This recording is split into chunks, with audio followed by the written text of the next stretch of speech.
everyone? My name's Stonesy Boy, and welcome to the final episode, sadly, of Dollhouse. The longest book, although one of the few books with the shortest episodes.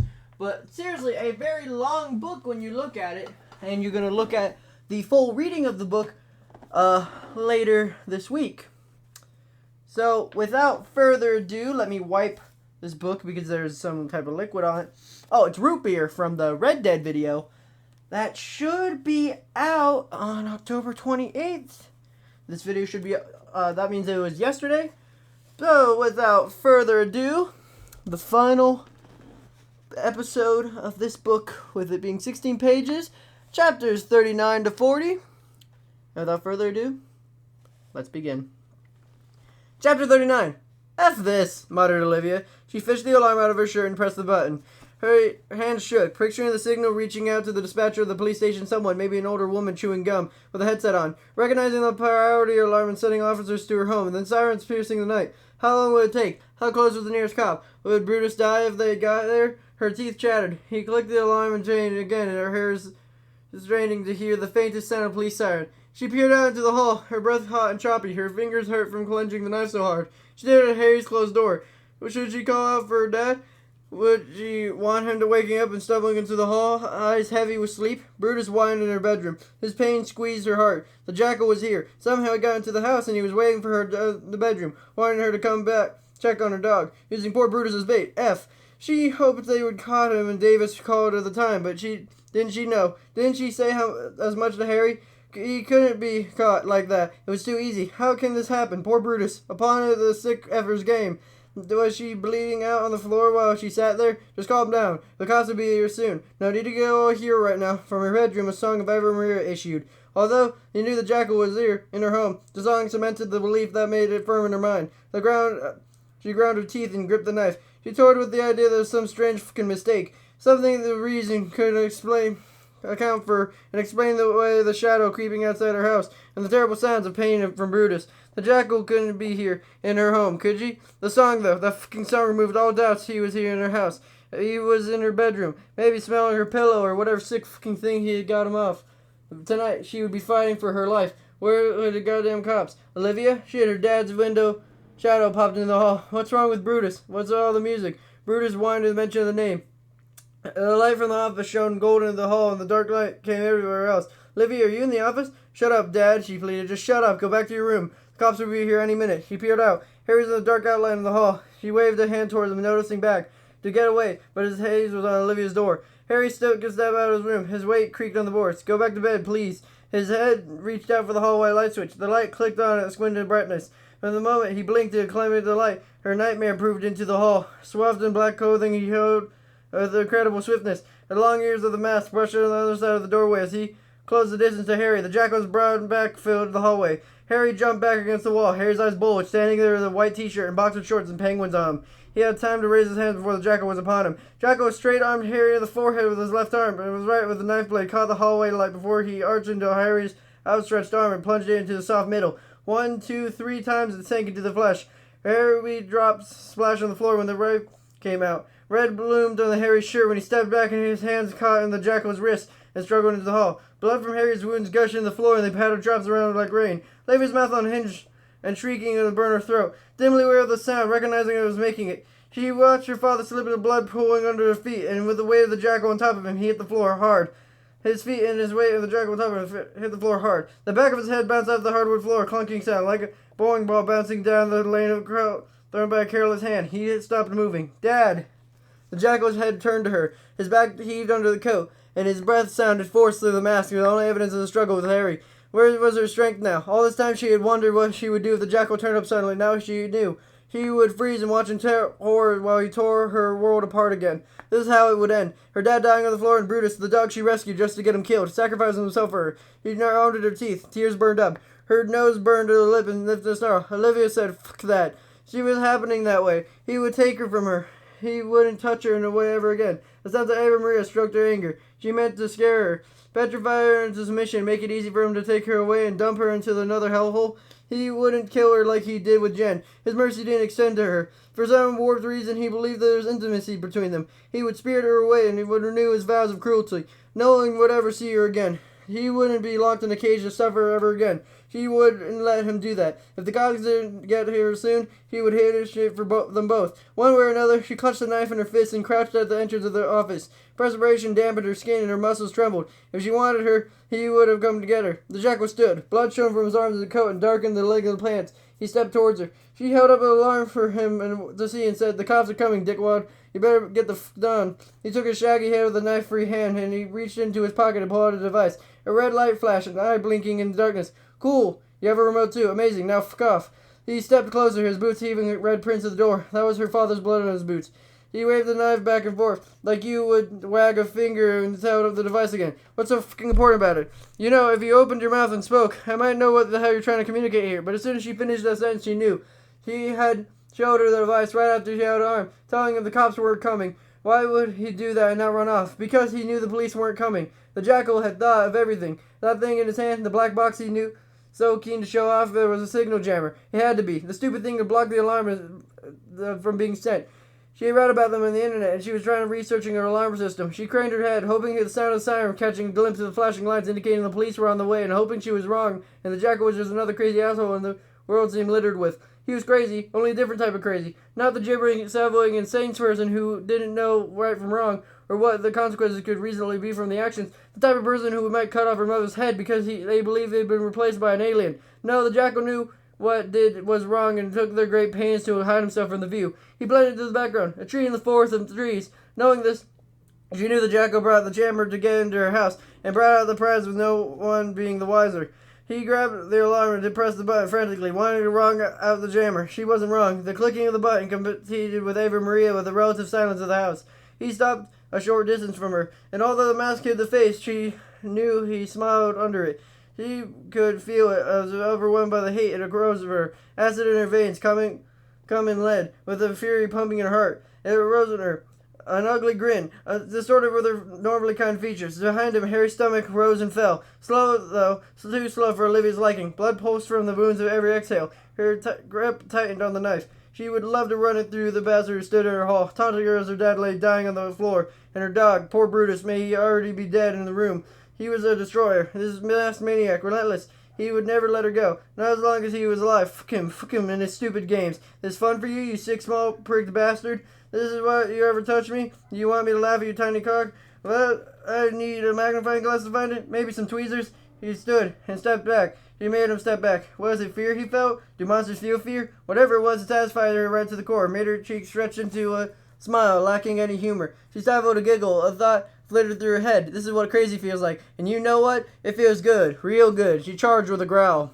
All thoughts of safety and self-preservation left her. She wanted the jackal's head on a pike, and if there were any injustice in the world, she would have it. She would mount it on her wall and above the dinner table, and she and her dad could laugh about how silly the stupid man had been, thinking about how he'd take her. She wanted to kill him. Without hesitation, she ran a knife and raised, an animal snarl vibrating bass in her chest. She didn't see the jackal remove something from his pocket, a black tool fitting in his hand perfectly. If she did, she would have alarmed and maybe even stalled her fight and to gut him. She did halt somewhat, maybe as atavistic primitive part of her brain learning of danger made her pause and moved towards her and not away. It wasn't a knife he held, it was something else. Her knife reached to him first. It slit tear along his right arm and dug furrow in the flesh. Then the tool he held hit her in the chest. It heard a clicking noise, like a breaker in a fuse box. A pain infused her, invaded her, and stalled her muscles, tore into them a hot torrent. And her legs failed her. She collapsed at the jackal's feet. A taser. A fucking bastard brought a taser. The knife fell from her hand and clattered out into the breach. He practiced movements.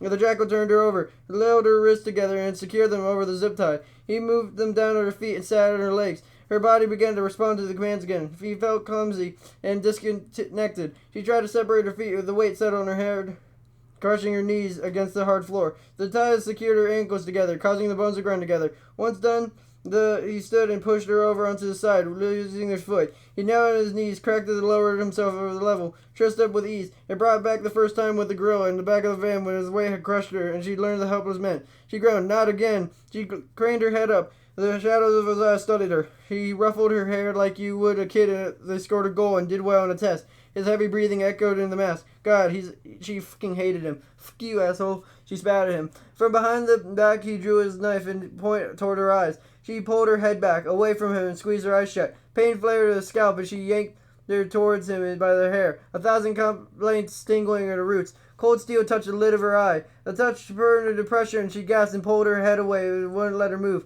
She imagined him plucking out her eye, gouging it in her head, and she could feel the scrape of steel at the orbital bone before he dragged it out. She didn't want to plead. The words left her mouth without permission. Please don't do that. Please, please, please. The pressure released and the cry escaped her throat. She stood and grabbed her by the wrist.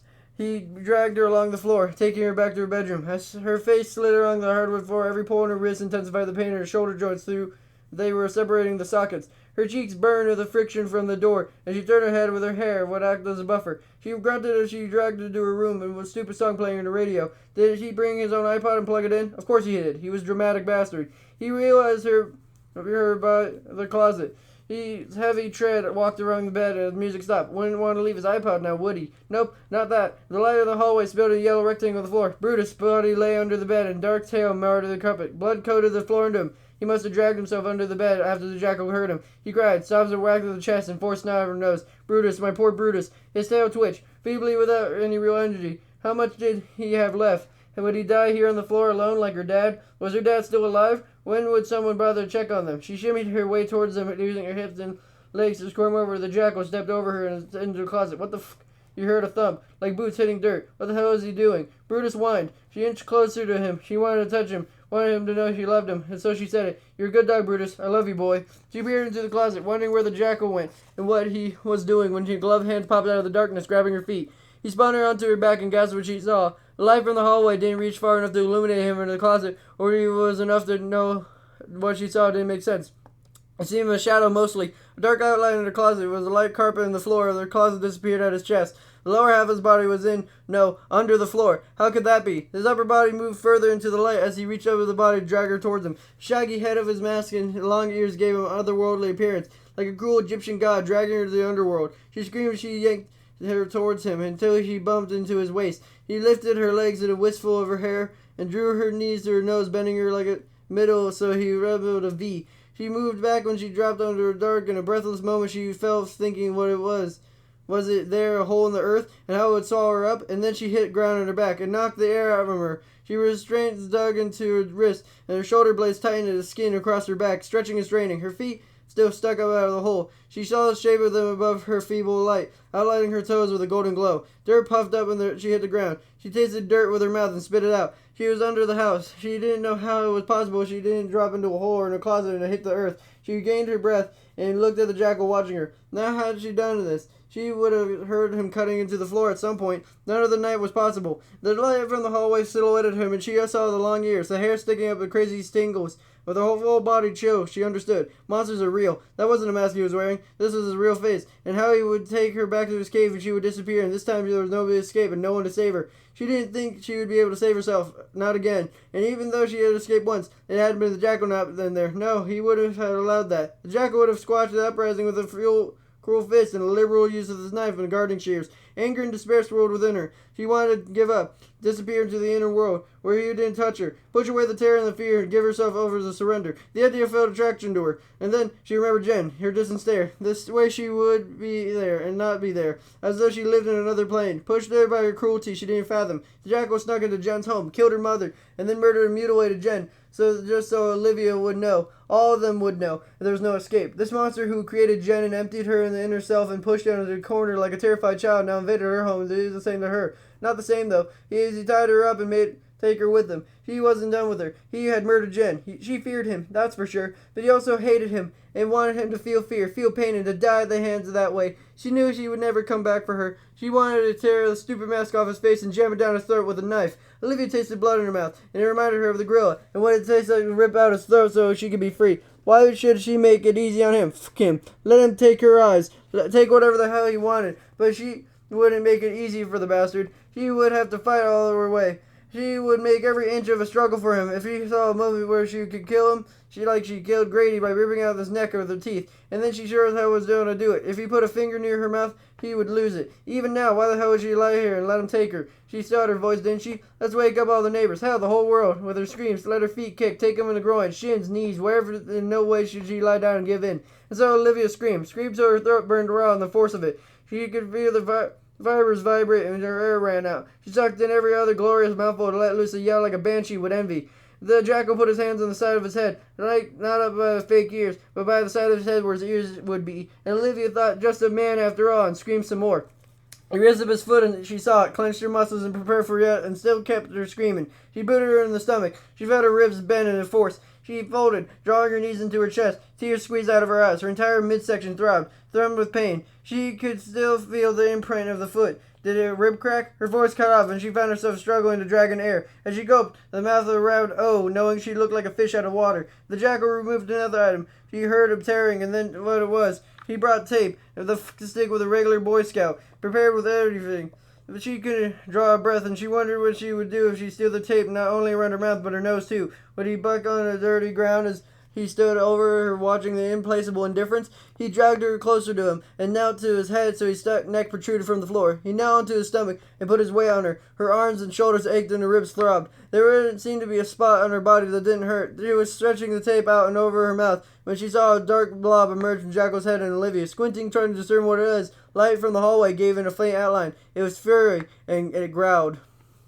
The jackal stiffened, aware of something wasn't right. Something had changed, and before he could turn, Brutus' open jaws clamped down on the jackal's neck, and his teeth crunched into flesh. The jackal tried to stand, but it was jerked off balance by Brutus, using whatever strength he had left to tug and pull and shake the jackal. Olivia tugged on her legs, and her knees brushed her nose, and guessing where the knees might be, she shot at them. Crack! He fell and gurgled and screamed. He had never heard such a beautiful sound. Grimacing, she kicked again, and her foot sank into softness as the gurgled scream was cut off. Brutus didn't let go. He growled, and although Olivia couldn't see from her angle on the floor, she imagined Brutus pushing against the floor with his forepaws as he dug into the flesh of the jackal's neck. Brutus was doing everything she could to help her. She wanted to cry, she wanted to scream, and she got out of his hole to help him. Something wet and warm splattered on her face. He closed her mouth into a thin line. The smell of copper filled the small space. It was a familiar scent to her. Blood. She didn't want any of this blood on her mouth. He wanted nothing of him to ever get inside her. She didn't know at the moment breathing returned to her, but she found herself yelling, "Good boy, Brutus, eat him up, eat the fucker up." The jackal punched at Brutus over his shoulder, tried to get his fingers in between his jaws. Brutus didn't let go, and the jackal's effort grew weaker. Brutus growled and tugged.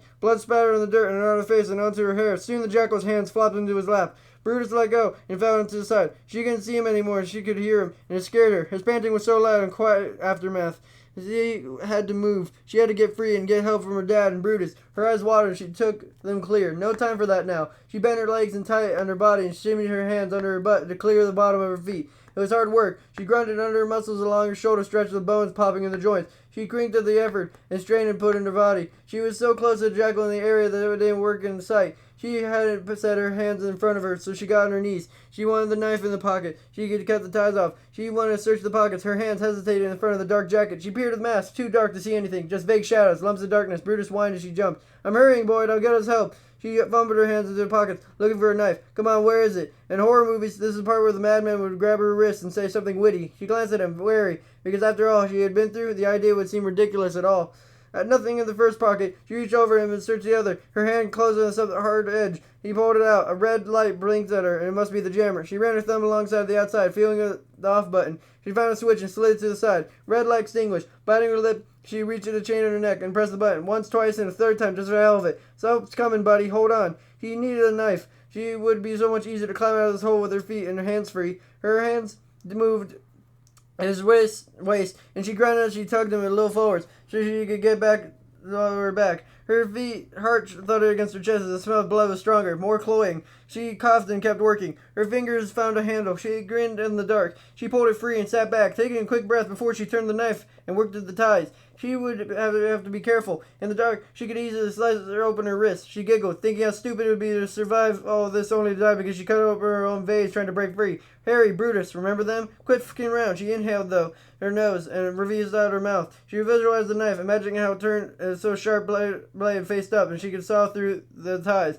She found a concentration and pressed the blade into the hard plastic and sawed. The shiver passed through her. No, not a shiver, more like a body quake. So violent she fumbled the knife and almost dropped it. She gripped it tight, and the jackal grabbed her wrist. She screamed. The break bark of his grip ground her knuckles together. She held onto the knife, and the jackal spoke. She kept the tight grip on the knife and was turning the blade upwards as she stopped her, holding her in place. He spoke broken words between breaths. "I love you, Olivia. I just wanted you to know that." His hand lost strength and slid off her wrist. Olivia said, "Go fuck yourself," and he plunged the blade into him, again and again, not a furious motion, more like a piston, plunging it and twisting it in rhythmic regularity, the knife becoming slick in her blood-soaked hands. She stopped and then She heard a wail of sirens. She saw through the ties of her hands, and then stood. Her knees cracked, and her cramped muscles shot pain through her thighs. Olivia cut through the ties on her feet, and then when she was done, stuck the knife in the jackal's chest with a grunt. The adrenaline dump shook her frame. Her shaking hands touched Brutus. His chest rose under her hand. A sob broke from her throat, and she climbed out of the hole and said, "Brutus, I'll be back, boy. I gotta go check on my dad." Her voice broke. "I'll be back." Leaving Brutus behind, she hobbled away. She recalled the jackal's last words in his voice. She knew that voice. Chapter 40. At the hospital, Olivia waited for Davis and the doctor. She wanted to know about her dad, and no one had told her anything yet. Although the way the paramedics glanced at each other, they lifted Harry onto the stretcher, spoke more words than she could ever want to know. She wanted to hope. Brutus had been taken to an emergency vet, driven there by the police officer, a young guy looking panicked as Olivia yelled at him, and she loaded Brutus onto the back of his cruiser, telling him to hurry the fuck up and be gentle, or I swear to God. His eyes round and his movements hurried. He got Brutus out of there real quick. After he was gone, another officer sat in the ambulance with her, while another police car, lights flashing and sirens screaming, followed behind. When they got to the hospital, they said their dad had been rushed off to the emergency room. A doctor approached her and her eyebrows raised, said, "Whose blood is that?" "Not mine." "Well, not all of it." The doctor glanced at the officer and said, "Has she been seen by a nurse or a doctor?" The officer shook his head. "Can you bring her to a triage? She needs to be ascended." Olivia didn't want to be away from her father and said, "Look, I'm fine." "No, you're not fine. You've been injured and your color doesn't look good. And really, I'm surprised you haven't collapsed from shock. Shock could be deadly if not treated." Olivia opened her mouth to answer and she continued, "No, you need treatment. It's not a request." So the officer escorted her to a triage. The nurse, night and efficient, called for a stretcher after reading the results of her blood pressure, and she felt transferred to a bed in another room and forgotten. At least, that's what it felt like.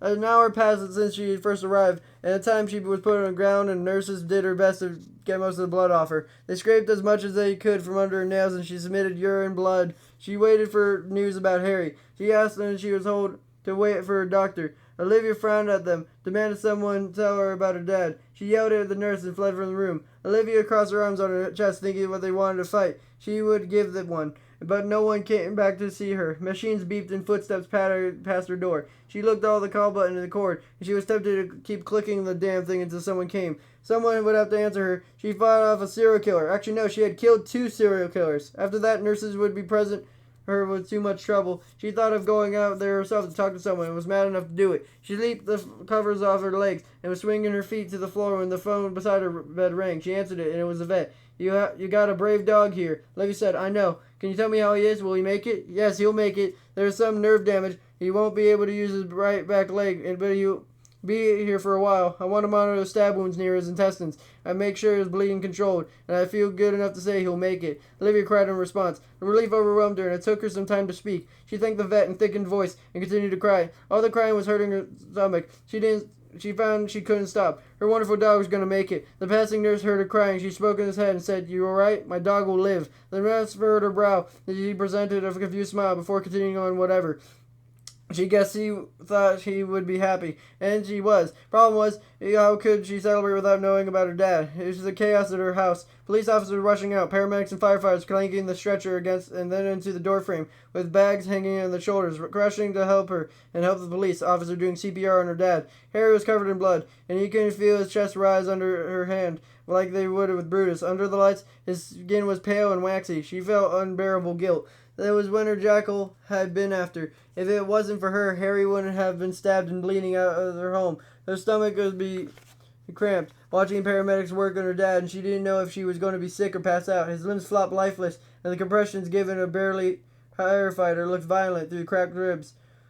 Harry didn't respond to any of it. She thought she would lose him, and that terrified her. He was her anchor, the first person she thought of when she wanted to talk and then she needed help. He was the man who taught her to walk and ride a bike, the person who always been there for her, her father. They lifted him and put him in the stretcher and continued compressions. They were using a hand pump to squeeze air into his lungs as they rushed him out of there. That was the last thing she'd seen.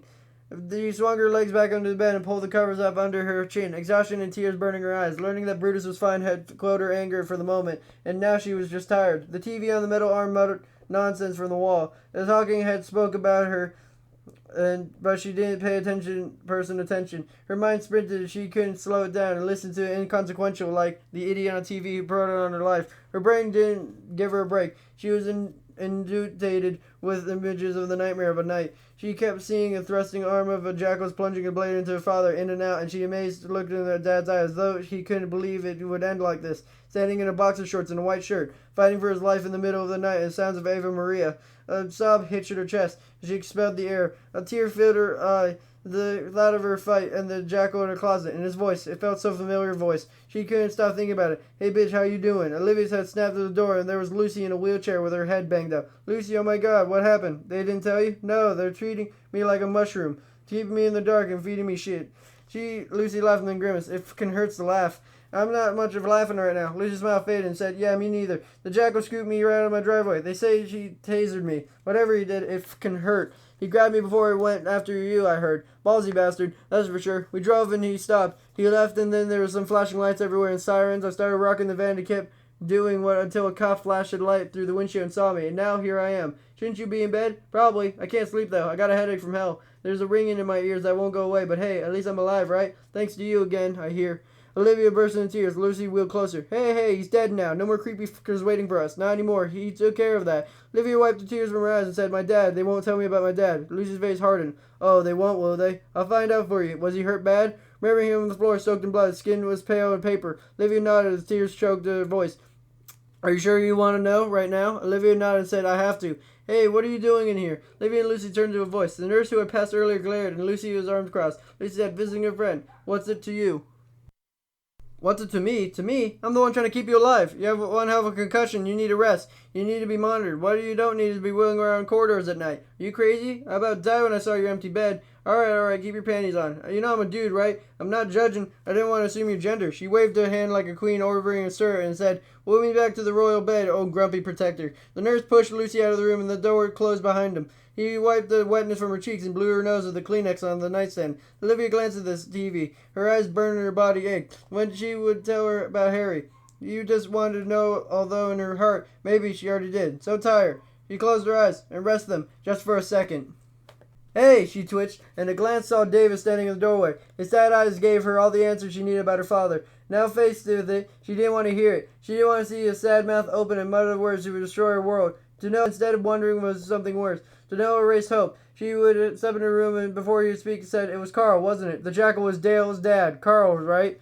He stopped with a stunned expression on his face. I've been thinking about it. Thinking about things. How about my dad? Her voice caught that. She swallowed and pushed on. I woke up in the night, you know. Brutus was growling in the closet. Just sitting there in front of it growling. It bothered me, and I didn't think about it. Brutus growled and Frank like that. And he did growl at Carl, too. At both of them. It was Carl, Brutus tried to warn me about. Like you knew there was a sickness in him, and he could smell it. And he tried to tell us they were all blind to evil, weren't we? And then in the closet, I spent more time working on was part of the house, but I never checked in on him. Could have been Carl. Must have been. Frank said the way wood was rotten and needed to be replaced. I guess I thought he replaced it. But I was Carl. The stick built himself a little tunnel, didn't he? The way he would without anyone being the wiser. It didn't supervise him, and I guess Frank didn't either. Frank trusted him because we all trusted him. And Carl, according to Frank, did great work. Enough to left alone to do it. It must be have good work, though. And well concealed because I had no idea about it. I put my clothes in that closet. I never noticed a thing. And then before the jackal died, he spoke to me and he sounded familiar. I knew the voice. It wasn't until I got there that I had the time. Until I got there, I had the time to think about it. He said he loved me, she growled. What does a monster know about love? She took a deep breath and then continued. It must have been made his day when he asked him to help out the house, huh? Invited him to our home. Can you believe it? Dale just used to say that his dad was busy, out on road trips, business trips, and whatever, but he sure had the time to drop everything and help out poor little Olivia, didn't he? Unless we were the business trips, just something he told his wife to leave for a night or a week, if he wanted, and he used that time to visit us. His girls. Jesus, what a sick fucker. I never suspected him at all. I used to see him all the time when I dated Dale in high school. You think I've gotten a feeling from him? Something, you know, like the perv vibe you get from a guy when you're checking you out and staring right at your tits instead of your eyes. It was a gift through, wasn't it? And if we hide in plain sight, hide it behind the family. I feel sorry for Dale and his mother. It seems insane that they want to know. Olivia dropped her gaze on her lap, her fingers clenched to the sheets. She said, I sometimes forgot she was there, in our house, until he started clanging and banging, probably creeping looks at me all the time, enjoying being in the same house with me, a most loved victim, and he was not knowing at all. He really didn't know anyone, do we? I mean, if we could help keep me something like that inside, hidden from the world, from his wife, his son, then there's no way we can ever know anyone is there. Davis moved beside her bed and sat down on her feet. He had no answer for her. Besides, he knew... Davis moved beside her bed and sat down near her feet. He had no answer for her. Besides, he knew she spoke to herself more than she did to him. When the mask was removed, the shock of it was weakening his knees. They never investigated Carl. He and his father, his ex-boyfriend, a successful businessman, and a family man. He didn't bother looking to him. They should have, considering they investigated everyone else. Davis said, "You know, we looked at Frank. We always look at the family. I even spent a minute or two on your dad. But we went down to town on Dale because we had to. You just broke up with him, and so, of course, he was a suspect. It never occurred to us to look at his father." Olivia used a sheet to wipe her eyes. Olivia said, "Was that box that he had, the black thing in red light, was that a signal jammer?" "Yeah. Where'd he get something like that? And was the taser? Aren't they illegal in Canada?" "The jammer? I looked it up. You can get it online. Pretty easy to do. And the taser you can order from the States. They sell them here, too. We'll track it down. We'll track it all down. But we still have a lot of work to do. And when you're ready, we'll just like to talk to you about tonight. But only when you're ready." And she was worried about Dale. But did he ever want to talk to her again? Every time he looked at her or heard a voice, she reminded of his dad, a crazy-ass serial killer that fooled his wife and his son for years and years. Could she get over that? Could anyone? And her dad. But she wouldn't want anything to think about her, not yet. He looked at her hands in her lap. Her missing fingers looked ugly to her. But then, they always did. Davis? Yeah. There wasn't surveillance guards, were there? No. They pulled them from when they thought you got a guy, right? The guy from the pool? They must have, and they didn't tell me. I didn't know. I would have let them. They pulled them when they thought you got the guy, right? The guy from the pool? They must have, and they didn't tell me. I didn't know. I would have let them. That's why they didn't let me. Tell me. The drum of the TV and the biceps of the machine filled the silence. She wanted to close her eyes and rest. Her eyes burned in her sockets. Every time she closed her eyes, she could see the jackal stabbing her father again and again. Would she hear the whispered voice of the jackal proclaiming his love for her? She didn't think she would ever rest again. Davis looked in her lap and ran a hand through her hair. "But you're supposed to keep us safe. I know. Listen, Olivia, about your dad, Harry." Her eyes sprung her ears, and she raised her hand, palm towards him, and said, "I know, Davis. I know." And that is the end of that. So, I hope you guys enjoyed that book. That was a lot to take in at once. My new insult is now going to be, do you want to listen to some Ava Maria? But, yeah. Before we end this off fully, it's time to go here, all the way down. And look at here. We'll move this one to here. And hopefully you guys are able to see that. And we are done with the dollhouse officially. Woo! But also sad because that was a good story. So now we have to switch some things around and make this go Blackbird. Make this go to page number 0 to 20. All the way back over here. And sadly, there isn't really there isn't really any chapters, so that gets to go away. So with all that, I hope you guys have a super fantastic, wonderful day. Be polite, be efficient, make sure to like, comment, and subscribe, and next time we are reading the book, The Blackbird. Bye-bye!